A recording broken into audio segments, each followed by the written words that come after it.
धाकड़ खबर, बेखौफसुमा बेबाक अंदाज। धाकड़ खबर में आपका स्वागत है। मैं आपके साथ हूं अकरम रईस खान। चीज़ों को अगर समझना है तो आपको पहले रुकना होगा, खड़े होना होगा, फिर गौर से चीज़ों को देखना होगा, तब कुछ चीज़ें क्लियर हो पाएंगी। समझ तो पूरी तरीके से तब भी नहीं पाता है आदमी। और राजनीति का मामला आजकल स्पीड न्यूज़ में समझाया जा रहा है। तमाम न्यूज़ चैनल 5 मिनट में 50 खबरें दिखा देते हैं और आप लोग भी सोचते हैं कि 5 मिनट में 50 खबरें देख ली।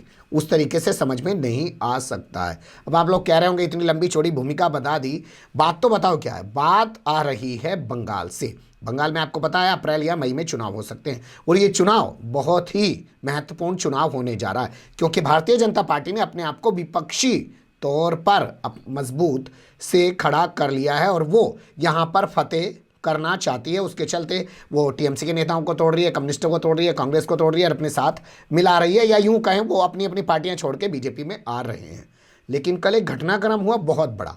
बाकायदा प्रेस कॉन्फ्रेंस की टीएमसी यानी ममता बनर्जी की पार्टी के नेता सौगत राय ने। उन्होंने कहा कि अगर वाकई में कांग्रेस और कम्युनिस्ट पार्टियां भारतीय जनता पार्टी की भगवा नफरत वाली राजनीति को रोकना चाहती हैं तो उनको ममता बनर्जी के साथ आना चाहिए। तो यहीं से सवाल पैदा होना शुरू हो गया कि क्या ममता बनर्जी बिहार की तर्ज पर बंगाल में महागठबंधन बनाने जा रही हैं, और क्या ममता बनर्जी के इस आह्वान पे जो सौगत राय ने किया है उसका स्वागत करेंगे कांग्रेस और कम्युनिस्ट, और करेंगे तो कैसे करेंगे और नहीं करेंगे तो क्यों नहीं करेंगे, क्या चीज़ें उभर के आएंगी। इन्हीं सब के आसपास अपनी बातचीत को रखने की कोशिश करेंगे। तो बंगाल की राजनीति पर पकड़ रखने वाले और जो है कम्युनिस्ट पार्टी से खुद जुड़े हुए हैं, ग्रुप कैप्टन रह चुके हैं एयरफोर्स के, धाकड़ खबर पे आप उनको देखते रहते होंगे। नाम है कृष्ण कांति, शॉर्ट फॉर्म में वो के लिखते हैं। बहुत शुक्रिया सर हमें वक्त देने के लिए।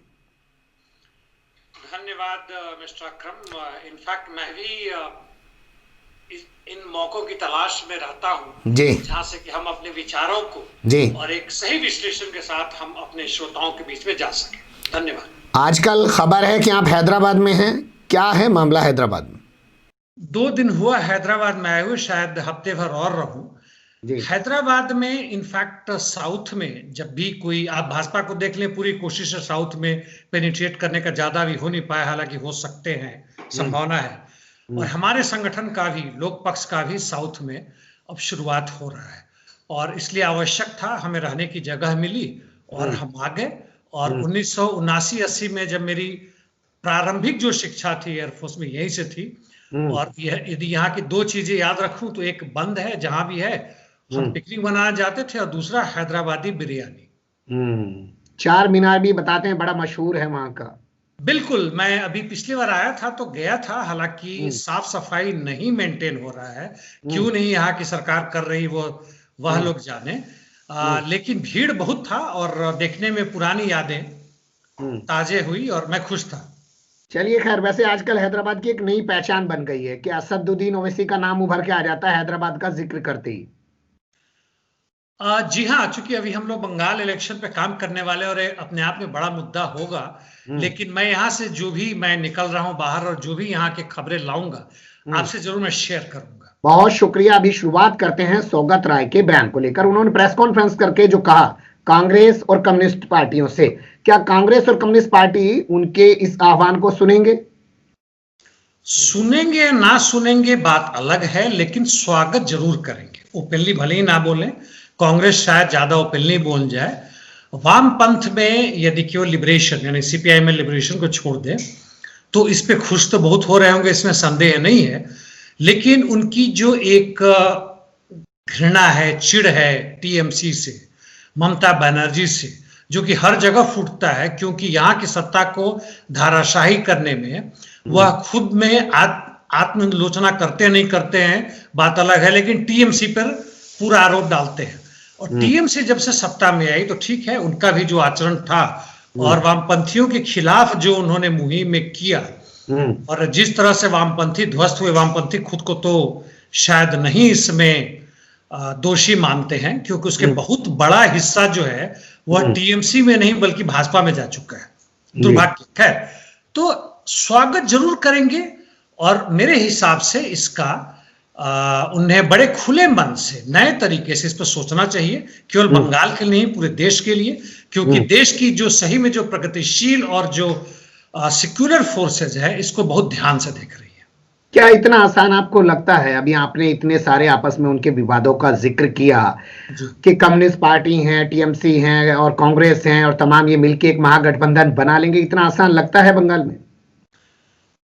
देखिए, जो चुनाववादी पार्टी हैं, वामपंथी भी हैं, हम केवल अभी छोड़ रहे हैं सीपीआई माओइस्ट जो अपने आप को कहते हैं, उनका रास्ता अलग हो चुका है और वो जंगलों में कहाँ भटक रहे हैं। मास लाइन उन्होंने छोड़ दिया संक्षिप्त में, जो कि बहुत दुर्भाग्यपूर्ण विषय है, छोड़िए उसको। जी। तो इसको यदि हम छोड़ दें, तुम्हारा लक्ष्य है चुनाव जीतकर सत्ता में आना, तो यहाँ पे जो बदलाव जो है वह सोच तो पहले अंदर ही अंदर चल रहा होगा, लेकिन बदलाव है और खासकर यह अवसर है। यदि ममता बनर्जी ने खुले मन से, इसके कारणों के पीछे हम विश्लेषण करेंगे, लेकिन यदि खुले मन से उन्होंने इसका आह्वान दिया है, तो इस सुनहरे अवसर को, यदि भूतपूर्व बंगाल के सीपीएम के नेता की बात कहें कि उन्होंने एक हिस्टोरिकल ब्लंडर किया था भारत के प्रधानमंत्री पद को छोड़ के, जी, तो यह एक दूसरा मौका, उतनी बड़ी सुनहरा अवसर ना है, लेकिन फिर भी बंगाल से नई राजनीतिक उनकी शुरुआत हो सकती है। इसको बाकी वामपंथी चाहे इसको जो भी कहें, मौका परस्ती कहें या रिविजनिज्म कहें, संशोधनवादी कहें, गद्दारी कहें, ये जिस रास्ते पर चल पड़े हैं उसी का एक गुणात्मक परिवर्तन है, जो कि उन्हें बुलाया जा रहा है, बुलावा आया है, इन्हें सहज मन से स्वीकार करना चाहिए। क्या ये बुलावा ममता बनर्जी की मजबूरी बन चुकी है? भाजपा इतनी मजबूत हो चुकी है या ममता बनर्जी को एहसास हो रहा है कि वो कमजोर हैं, वो ताकतवर भाजपा से नहीं लड़ पाएंगी? या मैं आपसे तीसरा सवाल इसमें और ऐड कर रहा हूं, उन्हें लग रहा है कि कांग्रेस और कम्युनिस्ट मिलकर अलग लड़ेंगे तो वो जो वोट काटेंगे उससे फायदा भाजपा को होगा? क्या सोच रही होंगी वो?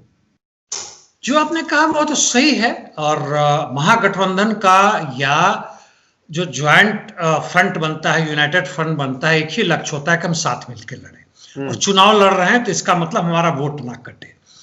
वैसे टीएमसी की कमजोरी की बात है तो विधानसभा चुनाव में तो उन्होंने बहुत अच्छा किया था पहले, लोकसभा चुनाव में पूरे भारत में एक वह मोदी लहर था जिसमें वहां भी वो टिक नहीं पाए, फिर भी उन्होंने 20 या 22 उन्होंने लोकसभा सीट में सबसे अधिक बंगाल से सीट लिए थे। लेकिन केवल यह कहना कि पिछले लोकसभा चुनाव के आधार पे जहां भाजपा ने बहुत ज्यादा ही प्रतिशत मत लिए थे, उसी के आधार पे टीएमसी को ध्वस्त कर देगा, कहना गलत है। यहां राजनीति में चुनाव में ये आंकड़े सही नहीं होते, ठीक है, लेकिन इसके बावजूद भी अचानक कौन से परिवर्तन आएगी, भाजपा कौन सा मोहरा खोलेगी और खेलेगी, कौन सी नई चाल लाएगी, कौन सा नया वहां पे हंगामा होगा, कहना बड़ा मुश्किल है। बहुत सारे हो सकते हैं, जो जैसे उदाहरण के लिए एक छोटी सी बात है, मवेशी जो है, गाय जो है, वो बांग्लादेश में तस्कर हो रहे हैं। क्या इसका दोष टीएमसी को है? यदि कानूनन कहें तो यह बीएसएफ का काम है, बॉर्डर सिक्योरिटी फोर्सेस का काम है और सेंट्रल गवर्नमेंट के अंदर में आता है। लेकिन आज का जो हंगामा है, जो व्हाट्सएप और बाकी मीडिया जो फैलाया जा रहा है, और जो इनके जो लोग हैं, मुट्ठी भर चावल का नारा देके हम आपसे मुट्ठी भर चावल मांगने आ रहे हैं, और इससे जनता गदगद है। कहा जाता है कि India is a country of spectacles, यानी यह एक तमाशा का एक वो है, तमाशा दिख रहा है, बड़े बड़े दाढ़ी बना के और सीधे के सीधे जो है हम टैगोर की बराबरी कर रहे हैं, सुभाष चंद्र बोस के दूसरे रूप में कर रहे हैं। इन्होंने भगत सिंह को भी अपनाने की कोशिश की थी आरएसएस में, लेकिन वहां वो बुरी तरह फंस गए, उन्होंने धीमे से उसको नकार दिया। लेकिन सरदार वल्लभ भाई पटेल को तो उन्होंने तकरीबन ले लिया है। तो इस हंगामे के दौर में जहां भीड़ की मेंटालिटी काम कर रही है, जहां एक स्पेक्टेकल्स जिसकी मैं बात कर रहा हूं, वहां पे यदि ममता बनर्जी और उनके साथी और उनके जो सोचने वाले लोग हैं, उस चीज को देखते हुए, उस अज्ञान से, उस ना आने मतलब ना समझ में आने वाली चीजों से यदि भयभीत ना हो कि भी यदि वो सोच रहे हैं और यह उन्होंने किया है, तो मैं उनकी तारीफ करता हूं। चलिए, आप उनकी तारीफ कर रहे हैं, लेकिन मैं एक सवाल इसी सिलसिले में और आगे बढ़ाना चाहता हूं। ईडी छापेमारी कर रही है, सीबीआई की छापेमारी चल रही है, और ईडी और सीबीआई अब जो छापेमारी कर रही है वो लोकल पुलिस को साथ नहीं लेती है, सीआरपीएफ पहले साथ लेके जाती है। क्या उसके चलते ममता बनर्जी को लग रहा है कि उनकी पार्टी में बड़े स्तर पर टूट फूट हो जाएगी चुनाव के आते आते, इसलिए उन्हें तमाम लोगों को साथ लेना चाहिए? ये भी एक सोच काम कर रही है। ये बहुत बढ़िया सवाल है। और ED, CBI, income tax rates, local police को ना लेना, यह सही बात है। एक और खबर आया था, मैंने आपके धाकड़ खबर के ग्रुप में देखा कि बिहार से बंगाल एक प्राइवेट बस जा रहा था, उसमें करीब 80 राउंड लाइव कारतूस राउंड्स पाए गए। तो ये सब उसकी तैयारी चल रही है। और यहाँ पे यह जरूरी है, जो मैं कहीं से भी टीएमसी का समर्थक नहीं हूं, वो भी एक अथॉरिटेरियन पार्टी है और वहां भी उन्होंने अपने विपक्ष को ध्वस्त करने के लिए सत्ता का पूरा भरपूर उपयोग किया है। और उनके भी जो कैडर है वह भी वही काम कर रहे हैं जो पहले सीपीएम करती थी। ठीक है। और यदि भाजपा आ जाती तो उनसे भी बढ़ के वह ये काम करेंगे। यह जनता ना समझ पा रही है तो बात अलग है, लेकिन इसके कारण जो ही वोट ना बटे और आपस में जुड़ के रहें, ये समझ सके, और उसमें सीपीएम और उनके सहयोगी साथी और कांग्रेस जो भी इनकी सत्ता बनती है और ये साथ में आने की एक उन्होंने जो प्रस्ताव रखा है, इसका कारण हो सकता है। यह कमजोरी तो है ही है इनडायरेक्टली, जो पीछे मैंने नहीं कहा। मैंने ये कहा कि वो भविष्य के प्रति आश्वस्त ना है, वहां पे संदेह है, तो वह कमजोरी का ही कारण है। और इसलिए ये दूसरा पॉइंट से मैं बिल्कुल सहमत हूं और वह सही है। चलिए, आपका मानना यह है कि बहुत सारी चीजें काम कर रही हैं, सिर्फ एक पहलू से चीजों को देखा और समझा नहीं जा सकता है, लेकिन यह अच्छा कदम है कि अगर खुले मन से वाकई में टीएमसी कह रही है कि वो एक महागठबंधन बनाने के लिए आगे बढ़ रही है। अब मैं भाजपा के बारे में एक बात करना चाहता हूं। आप अच्छा चिंतन करते हैं और अच्छा राय भी रखते हैं। इनके नेता हुआ करते हैं बंगाल में श्यामा प्रसाद मुखर्जी। आप जाके देखिए, ना तो ये श्यामा प्रसाद मुखर्जी का नाम लेते हैं, ये गुरु गोविंद सिंह का नाम लेते हैं, स्वामी विवेकानंद का नाम लेते हैं और तमाम अलग अलग लोगों को कब्जाने की कोशिश में लगे हुए हैं। ये श्यामा प्रसाद मुखर्जी को छोड़ के क्यों चल रहे हैं? बहुत बढ़िया सवाल है, मैंने इस पे सोचा नहीं था। अच्छा। हालांकि इन्होंने कई चीजें छोड़ दी हैं। सीए एनआरसी की बात अब नहीं कर रहे हैं वहां पे, इस चुनाव के दौरान। हो सकता है लास्ट में ले आए। राम मंदिर की बात नहीं कर सकते हैं। इनफैक्ट भाजपा के लिए जो इनके मुद्दे थे, आर्टिकल 370, सीए एनआरसी वगैरह वगैरह जितने थे, वो सब इनके खर्च हो गए। इनकी जो जमा पूंजी थी वो खर्च हो गए। और नया चीज जो ये कर सकते थे, बेरोजगार का मुद्दा है ना, शिक्षा और स्वास्थ्य के मुद्दे, लॉ एंड ऑर्डर के मुद्दे, जी, ये सब इन्होंने तो कुछ किया नहीं, बल्कि ठीक इसका उल्टा काम किया। जो किसान के इतने बड़ा आंदोलन चल रहा है और उसकी भरपाई ये मुट्ठी भर चावल लेके करना चाहते हैं। पता नहीं बंगाल में टीएमसी और बाकी लोग किसान के मुद्दे को क्यों नहीं उठा रहे। अब आपके प्रश्न पे आते हुए श्यामा प्रसाद मुखर्जी को, बंगाल में वाम का या एक उदारवादी राजनीति का, प्रगतिशील राजनीति का, सेक्युलर राजनीति का बहुत लंबा इतिहास रहा है, अंग्रेजों के जमाने से ही। जी। अब ध्वस्त हो रहा है, बात अलग है, बदलाव आता है एक खास समय में आने के बाद से। यदि क्रांतिकारी परिवर्तन ना हो, यानी एक वैसी मुहिम ना पहुंच जाए जहां से वापस आने की संभावना ना हो, तो वापस आते हैं और उससे बुरे हालत में आते हैं। अमेरिका में जो ट्रंप ने किया, जो मैं हमेशा उदाहरण देता हूं, मेक अमेरिका ग्रेट अगेन, बाल बाल बच्चे वो लोग, है ना, वो आ सकता था।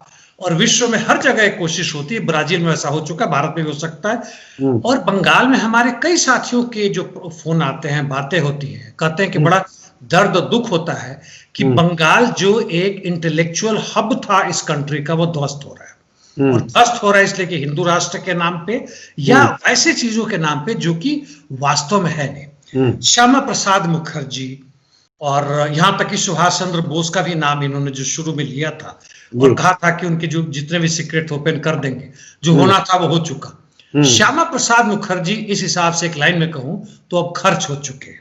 अच्छा, यानी कि उनके नाम पे वोट बंगाल में नहीं मिलने जा रहा है, इसलिए भाजपा अपने इस हिंदू नेता को छोड़कर दूसरे जो बड़ी शख्सियतें, वहां की महानुभूतियां हैं, उनके पीछे खड़े होने की कोशिश कर रही है।